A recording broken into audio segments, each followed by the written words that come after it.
तो hello students, आज हम लोग शुरू करने वाले हैं अपनी क्लास 10 की फिज़िक्स का सबसे पहला चैप्टर, जिसका नाम है हमारा इलेक्ट्रिसिटी। ठीक है, तो देखिए इलेक्ट्रिसिटी क्या होता है। Electricity is the set of physical phenomena associated with the presence and motion of matter that has a property of charge.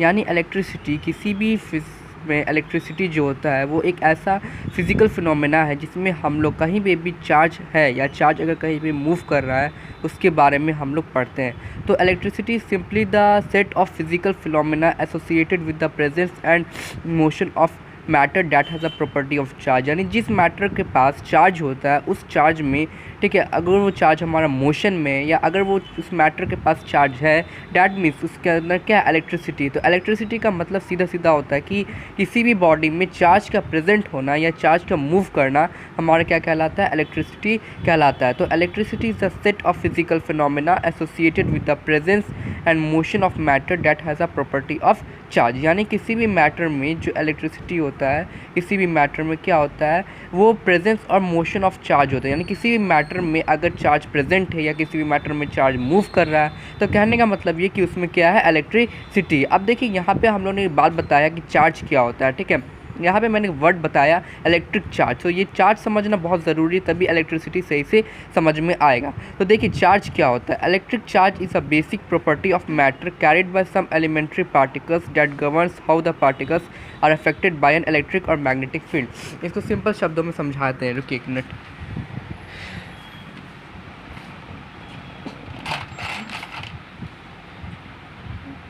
जैसे हम लोग मान लेते हैं कि ये हमारा एक क्या, एक फील्ड है। ठीक है, इस फील्ड में मान लीजिए कि हमारा ये मान लेते हैं एक एटम है। ठीक है, एक क्या है, एक एटम है। ठीक है, इस एटम में क्या होता है, हमारा सेंटर में क्या होता है, न्यूक्लियस होता है। सेंटर में इस एटम का क्या होता है, न्यूक्लियस होता है। ठीक है, न्यूक्लियस के अंदर क्या होता है, न्यूट्रॉन होता है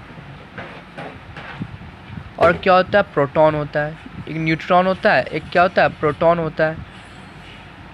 और इसी न्यूट्रॉन और प्रोटॉन के चारों ओर हमारा निगेटिव चार्ज पार्टिकल क्या मूव करता है, जिसको इलेक्ट्रॉन कहा जाता है। ठीक है, जिसे क्या कहा जाता है, इलेक्ट्रॉन कहा जाता है। तो अब जैसे मतलब कि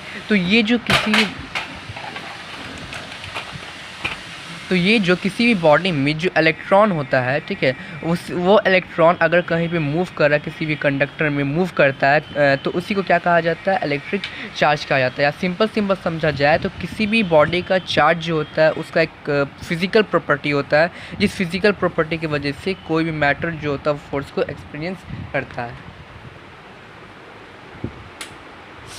तो किसी भी बॉडी का जो इलेक्ट्रिक चार्ज होता है वो उसका मैटर का एक फिजिकल प्रॉपर्टी होता है, जिसकी वजह से वो इलेक्ट्रिक या मैग्नेटिक फील्ड में क्या करता है, फोर्स एक्सपीरियंस करता है। इसलिए मैंने यहाँ पे लिखा है कि electric charge is a basic property of matter carried by some elementary particles that governs how the particles get affected by an electric or magnetic field. यहाँ पे मैंने लिखा प्रॉपर्टी ऑफ मैटर, यानी ये मैटर का क्या संपत्ति है, मैटर का क्या गुण है, उसका क्वालिटी है, जिस क्वालिटी की वजह से उस मैटर को अगर इलेक्ट्रिक या मैग्नेटिक फील्ड में रखा जाएगा तो वो जो क्या होगा, मतलब कि वो फोर्स को एक्सपीरियंस करता है। जैसे मान लीजिए कि पहले मैं इसको समझा देता हूँ कि कोई भी एटम जो होता है, ठीक है, वो चार्ज कैसे होता है। जैसे हम लोग जानते हैं कि कोई भी एटम है, जैसे हम यहाँ पे मान लेते हैं कि सोडियम एटम है। ठीक है, इस सोडियम के पास कितना इलेक्ट्रॉन होता है, मतलब कि सोडियम एटम के पास कितना इलेक्ट्रॉन होता है, मतलब कि 11 इलेक्ट्रॉन होता है और 11 प्रोटॉन होता है। जैसे ये मैं इसको सिंपल ऐसे शो करता हूँ, 1 2 3